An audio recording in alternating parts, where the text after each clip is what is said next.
In this episode of the Smart Community Podcast, I have a great chat with Deke Copenhaver, the author of The Changemaker, The Art of Building Better Leaders. Deke was the Mayor of Augusta, Georgia for 9 years and is currently the principal of Copenhaver Consulting. Deke and I met when I visited the US in early January 2020, and we were introduced by our good friend Kerry Grace. Deke tells us about his background in business, real estate, and land conservation, and how that sparked his interest in smart communities, which only deepened in his time as Mayor of Augusta. Deke shares what both smart community and leadership means to him, and why long-term thinking is key to both, plus why he thinks Millennials will be the next great generation of leaders. Deke and I discuss some of his favourite community projects while in office, including the Laney Bethlehem Revitalization project, and how the community engagement aspects worked on that project. We talk a little bit about COVID and how Deke has been moving through this time, and the emerging trends of mental health aspects of the pandemic, as well as the virtual work and digital divide aspects as well. We finish our chat discussing some of Deke's favourite smart community resources.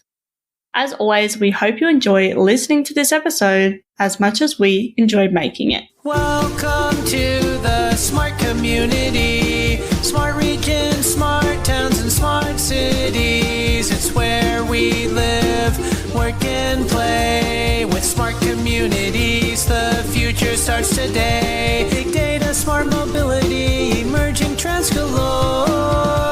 The Smart Community Podcast is what you're looking for. Hello, Deke. How are you today? Zoe, I'm great. How are you? I am so great, and I'm so glad to be talking with you. We've had lots of conversations in the last month, and every time I really enjoy them. So I'm so glad to have you on the podcast. I enjoy them as well, and I'm so glad that we actually, prior to this hitting, were actually able to meet in person on your visit to the States. Yes. It seems like a lifetime ago, doesn't it? It really does. But yeah, no, I'm so glad we snuck that in, January 2020. So just before everything was starting to move into pandemic.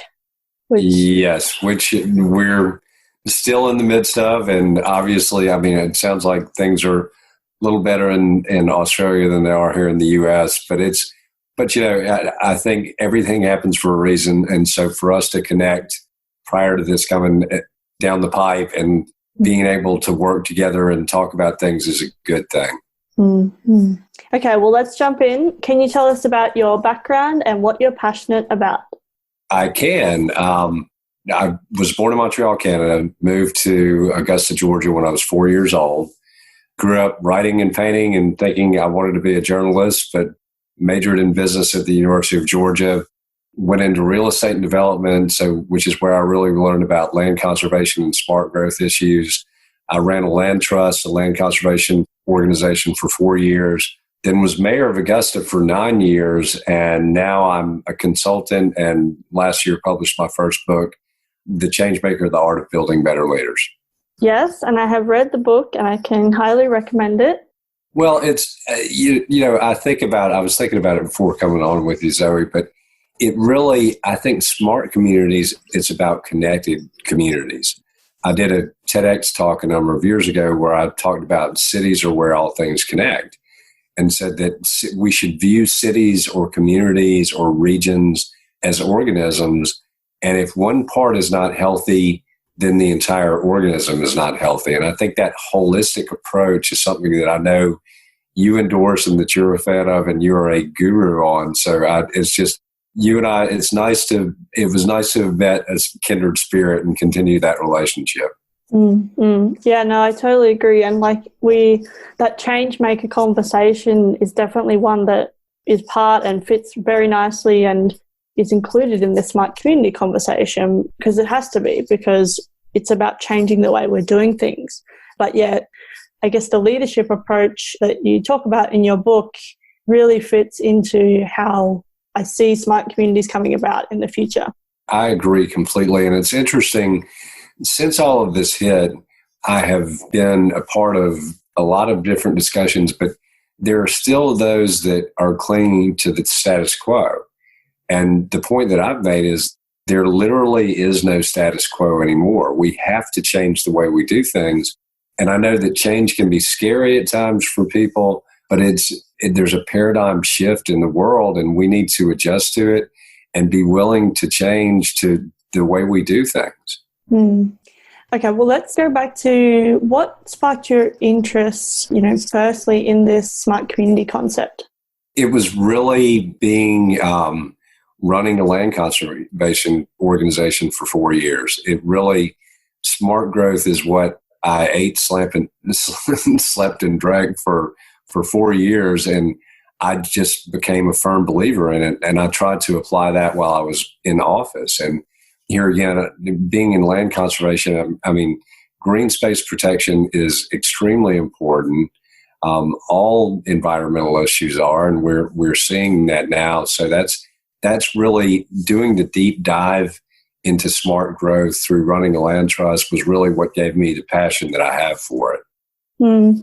Yeah, excellent. And I'm keen to hear, we've talked a lot about smart communities and, changemakers and that type of thing on a lot of our conversations. So what is a smart community to you? Once again, it goes to connectivity and connectivity of resources, whether it's educational resources. It's just we have to be interconnected and realize that we're all in it together. And that, once again, I've shared with you in our first conversation that the principles that you're advocating are right. And I can say that from being in municipal government for 9 years. It's just we really have to focus on that connectivity from a transportation standpoint, from an education standpoint, from every standpoint. And I believe that smart communities are inclusive communities, and where everybody has access to resources, everybody has access to, jobs and the ability to educate themselves and further themselves. But at the end of the day, it's a passion of mine, but it all comes down to, for me, that connectivity to resources. And tell us how leadership fits into the smart communities of the future. Well, it's got to be, and coming from a background in politics, it's frustrating to me that oftentimes politicians don't take the long view. So when I was with the Land Trust, I met with the governor's policy advisor, and I said in Augusta, we had at that point $60 to $90 million in outstanding flood control projects that, had we had the green space program, which I ran, which was a land buying program to purchase floodplain properties, that if that program had been in place 20 years ago, it would have been pennies on the dollar to purchase open space and floodplain versus having to go back in and purchase houses that were built to the floodplain. But at our governor at that point, his policy advisor said, well, sadly, most politicians don't think 20 to 30 years in advance.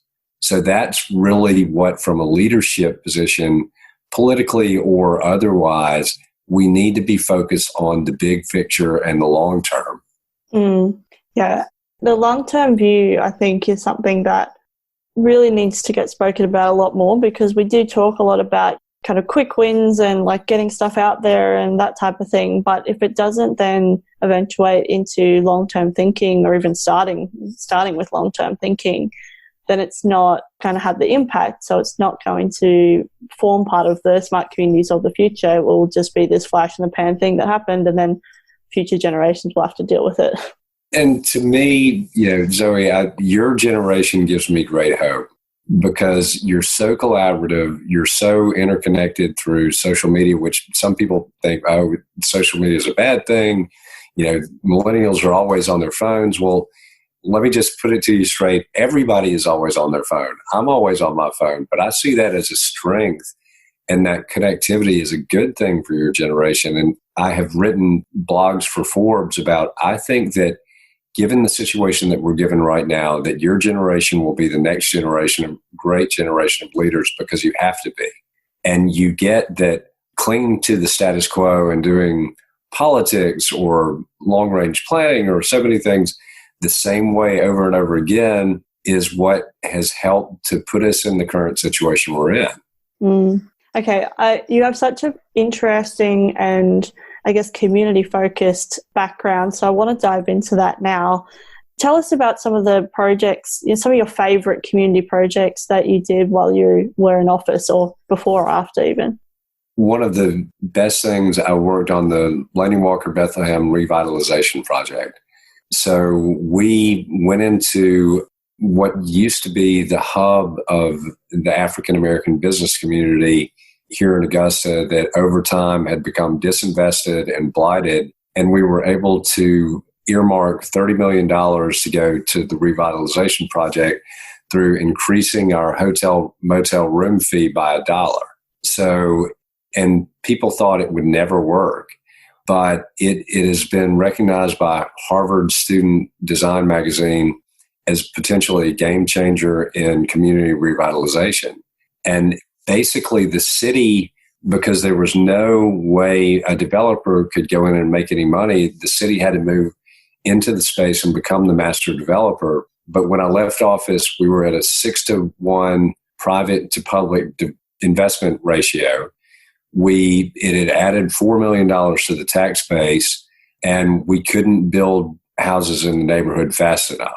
So that's, here again, that makes for a healthier community. And these homes are, we've got sidewalks and we've got pocket parks and it's an example of city-initiated smart growth, and it's in our urban core. But that, to me, was really one of the things that I hope, and I don't know what my legacy is going to be. That's for other people to determine. But I know it was the right thing to do for the city to take the lead. And I do believe that that's a model that other cities can use in their own communities. Yeah, absolutely. And I think, we've talked about that project. What type of feedback did you get from the community involved in that? We did, and I will say that we planned with the community, not for them. We had, I believe, over 70 neighborhood meetings to get input from the neighborhood. So we planned with them, not for them. We funded the plan and we executed the plan. So that, to me, that during the Martin Luther King parade one year, I had somebody in the neighborhood come up to my car and say, thank you for what you've done for this neighborhood. It used to be terrible and now it's beautiful. And just to hear that from somebody that lived there, just psychologically what it did for that area of town. And so economically, it added money to the tax base. Psychologically, it made people start to take pride in that part of the community. So to me, it was a win on all levels. But stuff like that, to have somebody come up to me during the Martin Luther King parade unsolicited and say that, I knew it was the right thing to begin with, but it took patience, it took time, it took a lot of effort, but that makes it all worthwhile. Yeah, absolutely. And I think it's some of those, you have all the markers of success, but then, something like that can happen and then you go, oh, okay, now, it was worth it. Exactly. Yeah, no, it's really exciting. Any other community projects you want to share?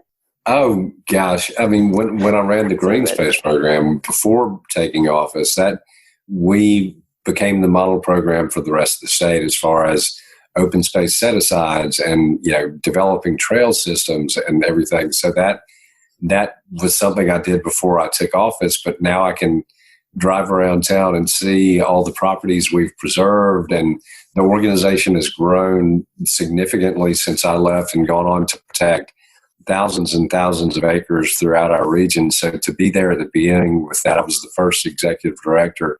But I think that's it, that you want to, and you understand that a lot of these things, you plant the seeds and they'll come to fruition after you've left the leadership position that you're in.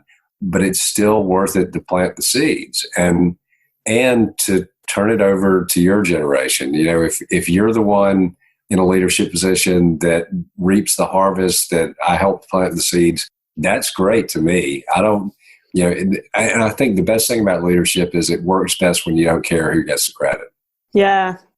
I think that's something that we struggle with a lot, I guess globally, is that with these community-based projects specifically, or community-focused projects with the community, you're not necessarily going to get the super high accolades or the high fives from the top, I suppose. I don't know. I guess it depends. I'm just thinking out loud here, but like to have somebody in the community say to you, thanks, this worked really well. It's a different feeling, right? And it's a different level of, I guess, appreciation and accolade or whatever. And that's got to be worth something to you as a leader rather than just the big awards and all that type of stuff. So it's like you can't have your ego in this all the time, right? Because otherwise you're not going to get the result in air quotes that you're hoping for.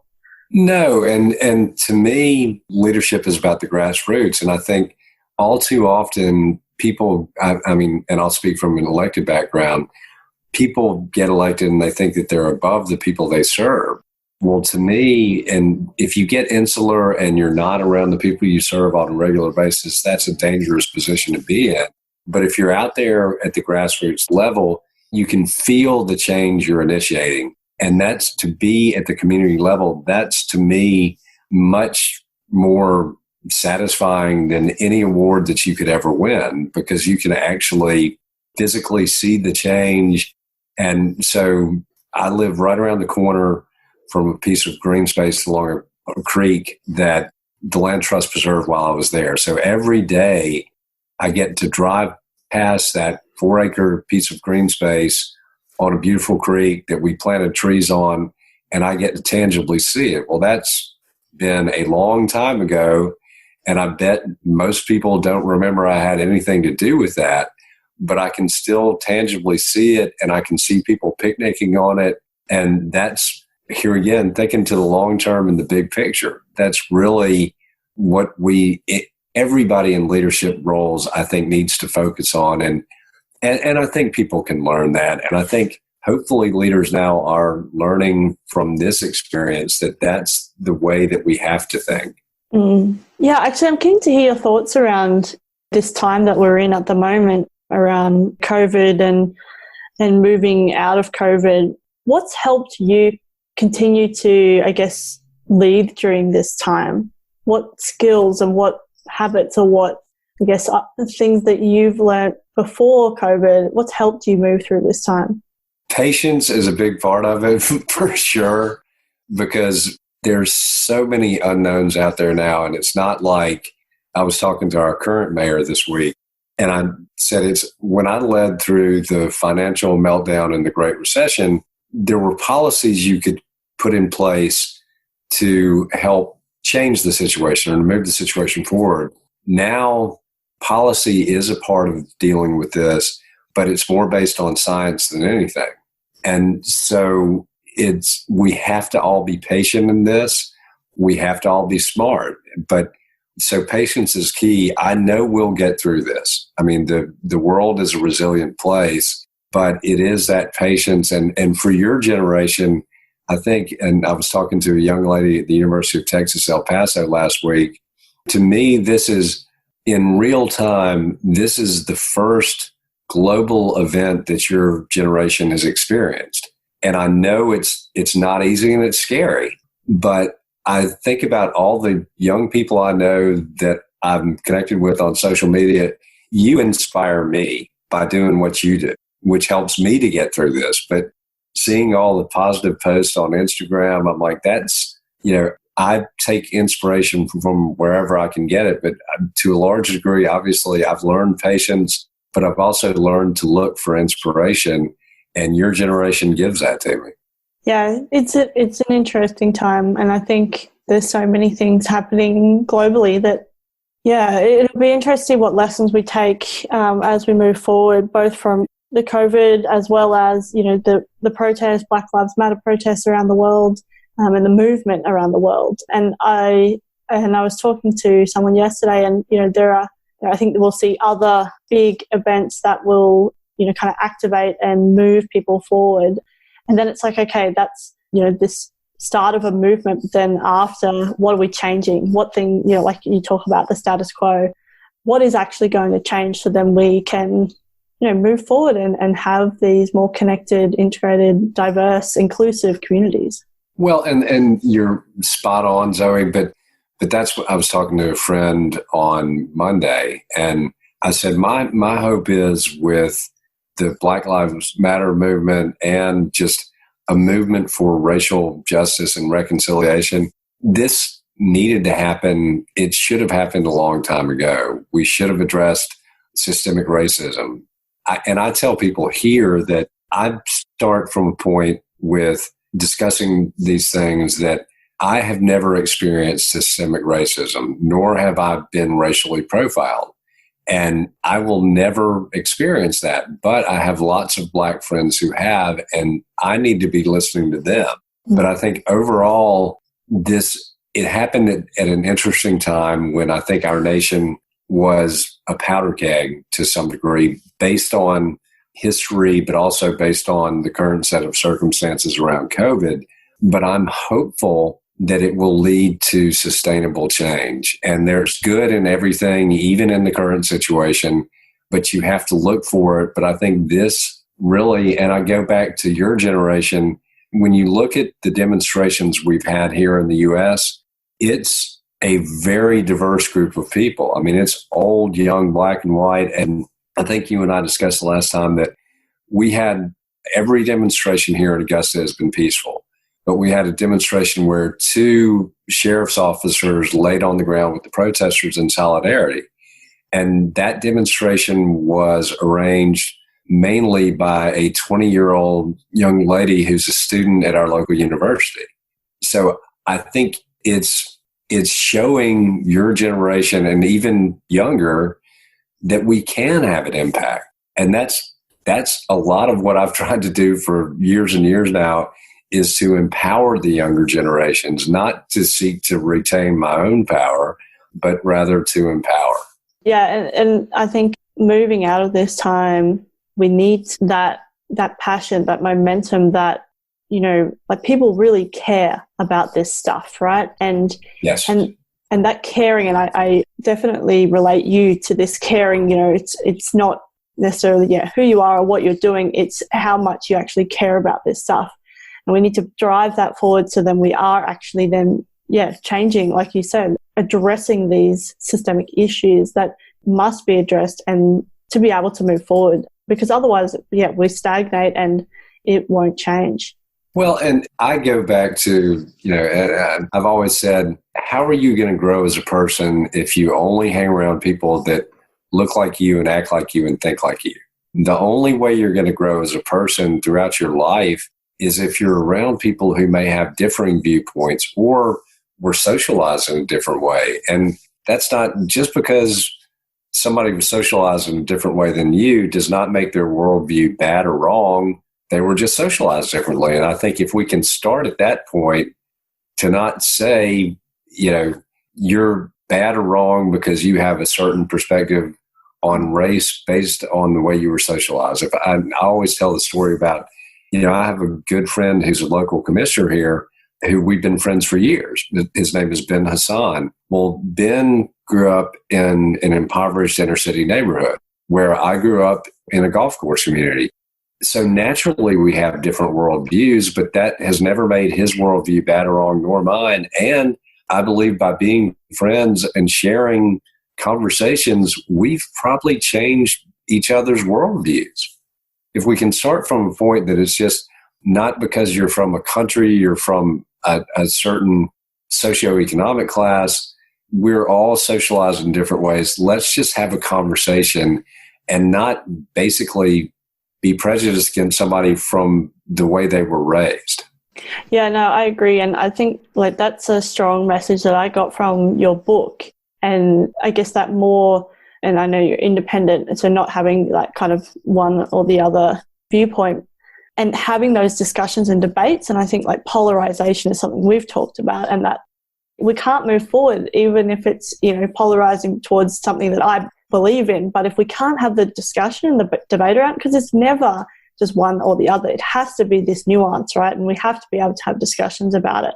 But particularly politically, when we can't, then that's when, we end up in situations that we're in where it's, very polarizing.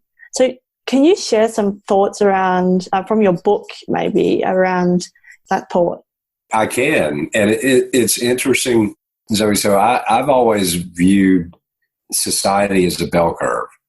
And I feel like the vast majority of people are in the middle of the bell curve, politically and or otherwise. But what we see in the media and in politics are the extremes. And to be perfectly honest, most people I know are not extremists. But I think a lot of people have become frustrated with, they don't think the extremes represent their views. And so when I first met with Forbes about writing the book, they said, well, you're going to have to target a demographic.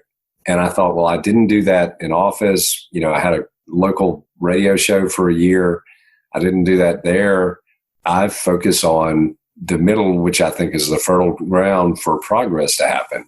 So I had a conversation with my editor a year ago, December, and he said, well, this is going to really appeal to a broad range of people. And so I was doing a speaking engagement last summer for a group called Leadership Augusta. And I had a lady who is African-American come up with me, and she's the vice chair of the Democratic Party here locally. She said, I love your book. My 18-year-old daughter loves your book, and you need to run for office again, and I'd vote for you even if you ran as a Republican. Later that week, I had a conservative Republican who actually knows our president and is a staunch supporter of his come up to me and say, well, I just love your book. And I'm like, do I tell him that, you know, the African-American vice chair of the Democratic Party feels the same way? But that's what my intention is for the book, is for it to be common ground that people can have a conversation around. Because I think there's more that unites us than divides us, but that's not what we see in politics. And it's not just in the U.S. I know you've seen it there in Australia, but I think the electorate might be polarized, but I don't think most people are as divided as they're made out to be by the media or by politics. So I think I've tried to use every platform I've had, whether it's been serving in public office, whether it's been a radio show, whether it's been a book, to really bring people together. And so I hope that my book can do that, because we've got to seek common ground. I mean, I don't think this hyperpolarization anywhere is sustainable. Maybe it is, but I don't see it. Yeah, I agree. I think the outrage, I have spoken about the outrage on this podcast before, it's exhausting, and then people disengage completely, and it's not what we want. We don't want people to feel alienated. We don't want people to feel, I guess, like moving out of engaging with their community because we can't have a conversation where we respect each other. So, it's really an interesting time, and I think your book does do that. It gives people common language to talk about these issues. Well, that's the goal. But Zoe, and you and I have discussed this. I think leadership for me is about making people feel safe, protected, included, and that their voices are heard. And that, to me, leadership is not about using fear and intimidation to get your desired outcome. And we've discussed that's just bullying. But in order to lead, people have to want to follow. And I don't think fear and intimidation can be effectively, it can, in a leadership position, it can contribute to a bottom line, and you can be a successful business person or successful in politics for the short term. But I don't think your success is going to be sustainable if that's the, tactics you use in a leadership position. I think it's really, I've always said that the only power that leaders should concern themselves with is the power to inspire, because no one individual can do anything alone. But if you can inspire people to work with you, there's literally nothing you can't do. It's been great to chat with you, Deke. We're not wrapping up just yet, but I'm going to move and we're going to talk a little about the future. So yes. What are the emerging trends that people aren't talking about enough? Oh, golly, that's a difficult one. But I would say that one thing that I don't think people, and I don't know that I would call this a trend, that people are talking enough about is the mental health aspect of the pandemic. And I fully understand the need for shelter-in-place orders to be put in place, but I can't imagine, particularly people living alone, what this is doing from a mental health aspect and the cost to society from it. That's staggering to me. And I would say it's a trend in that not enough people are talking about it, but we don't know.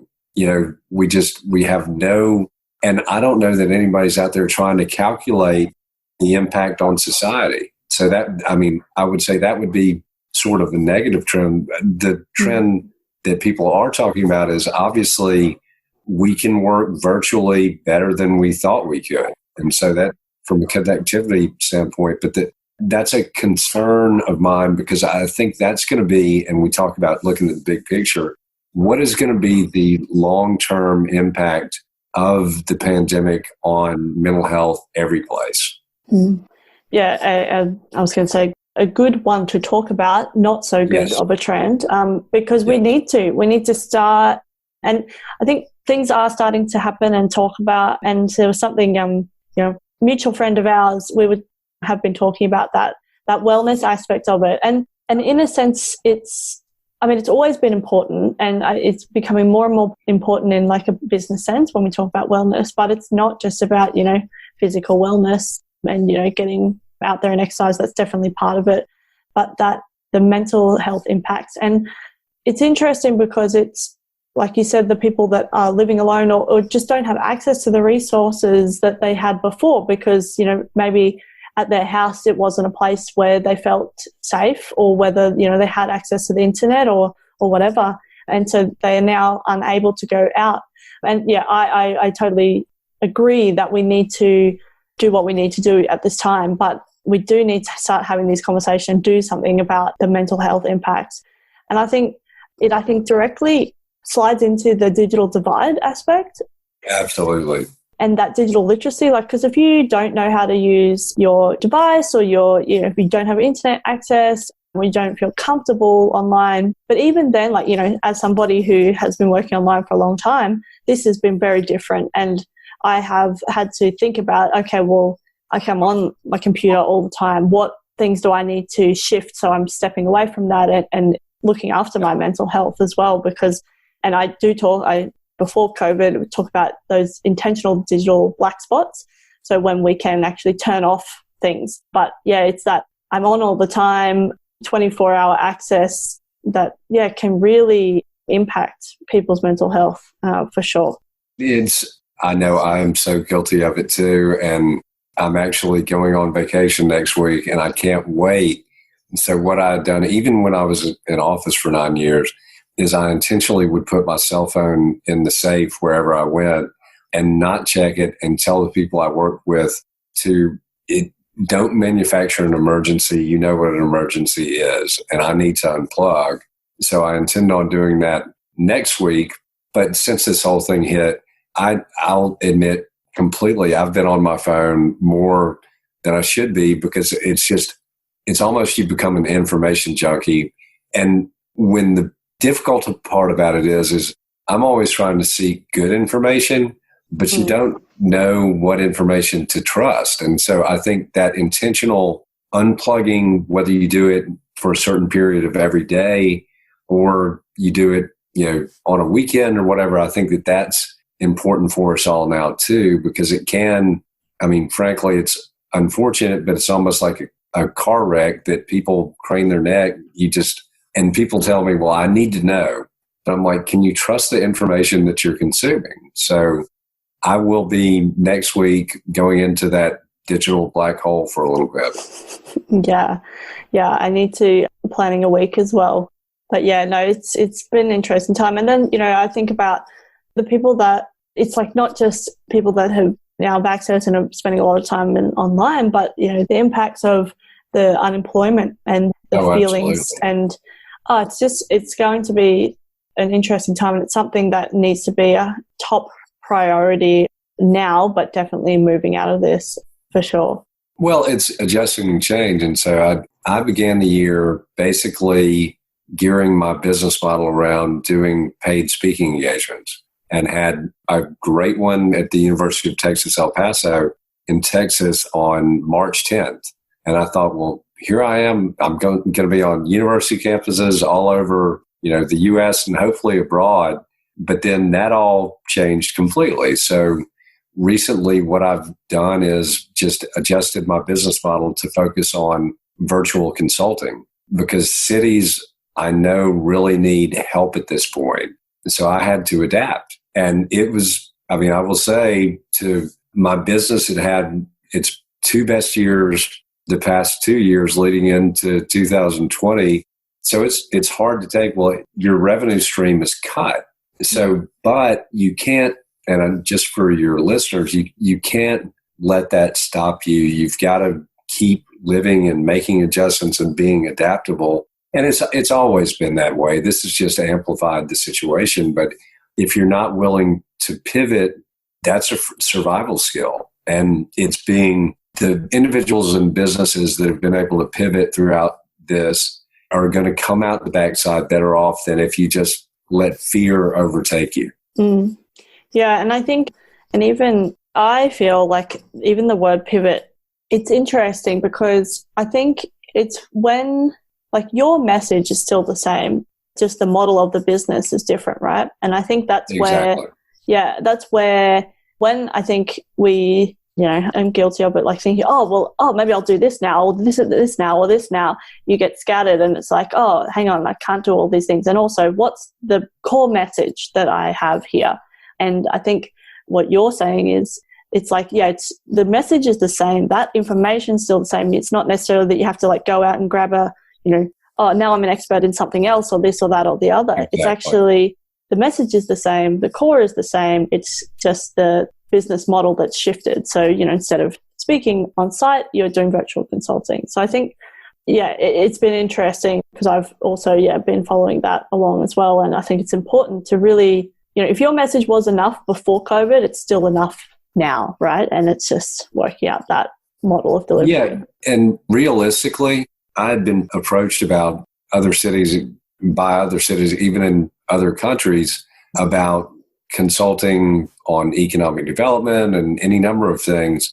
And I purposely not really done that because I didn't want to be on the road all the time and away from home.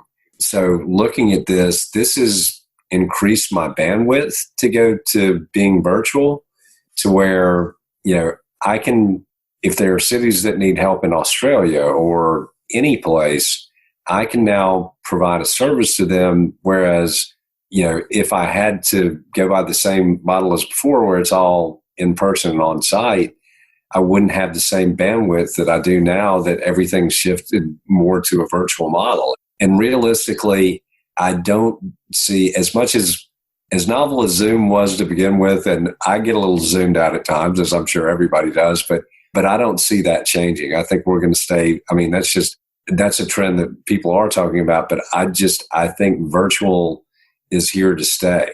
Maybe not as intensively as it is right now, but it makes sense for organizations, businesses, universities, cities, when you don't have to pay travel expenses. It's a more financially effective model for doing business. It's been so great to chat, Deke. I know I've said that a couple of times. I just have two more questions. We'll rapid fire. They're pretty easy. First one is your favorite smart community or even just leadership resources that you use. So we talked a lot about, trusting in information. Tell us about some of the things that you read, listen to, watch.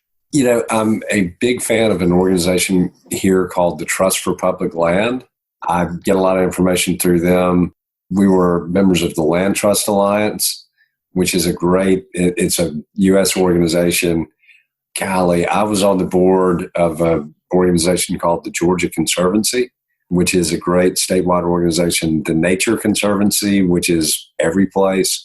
So those are just a few of the places that as far as spark growth, conservation issues, that I get my information from, and they're great resources. And it gives me hope because I can still see that there are communities that are doing this right, that have made a commitment to it. So that provides me with hope. Excellent. Well, we'll put some links in the show notes so people can click away and find those. And just one last question, which is, how can people connect with you? They can go to my website, deke-copenhaver.com. That's deke-copenhaver.com. They can email me at me@dekecopenhaver.com. I'm on Instagram. I'm on LinkedIn. I'm on Facebook. I'm on Twitter. I'm very easy to find. I have a big digital footprint, but I would encourage people, if I can help you with anything, contact me if you can use my services. But I'm just, obviously, you and I share a passion about this. I really want to change the world and make the world a better place. And you can find my book on my website or on Amazon, The Changemaker, The Art of Building Better Leaders. Excellent. And you've been writing so many great articles lately and doing lots of podcast interviews. So I'm sure they'll be able to find some great insights from you. So thanks so much for sharing all of that. Well, Zoe, thank you for giving me the opportunity. And you know how much I love Australia, and I cannot wait to get back at some point. Yes. I have to have patience, but that is a long-term goal of mine, is that to come back down and visit, repay your visit here with a visit to you. Yes, and I look forward to that. It'll probably be 12, 18 months, I reckon. Yeah, I reckon so. But you can always fly in digitally, so that's always exciting. Yes, exactly. That's what I'm going to do until that time comes. But gosh, the time that I spent there back in the 90s, and my great friend Gavin Hobson in Frankston, and I've been able to FaceTime with him. So I feel like I'm still connected to Oz. Yeah, excellent. Well, thank you again, Deke, for coming onto the podcast, and I always enjoy our conversations. So, thanks so much for coming on again. And, I really look forward to our next one. I do too, and thank you for the opportunity, Zoe.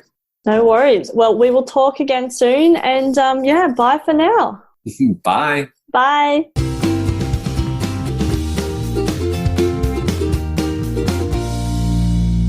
Are you looking for an engaging speaker, MC, or facilitator for your next big event? Then we've got you covered. Zoe is a go-to speaker, MC, and conversation facilitator with a difference. She's a master at simplifying the complex and making connections you might never see. Book Zoe for your next event. Email hello@mysmart.community or head over to her speaker page, www.mysmart.community/speaking. Thanks so much for listening to the Smart Community Podcast. Show notes for this episode and all other episodes are available on our website, mysmart.community/podcast. If you have any questions for us or any of our guests, you can email hello@mysmart.community. You can also find us on the socials. We are on LinkedIn and Twitter @SmartComHQ. That's com with 2 M's. If you are enjoying the podcast, please hit subscribe so you never miss an episode. And we would love for you to leave us a rating and review at wherever you listen. This really helps us reach more ears and eyes, so thank you for your support. As always, we hope you enjoyed listening to this episode as much as we enjoyed making it.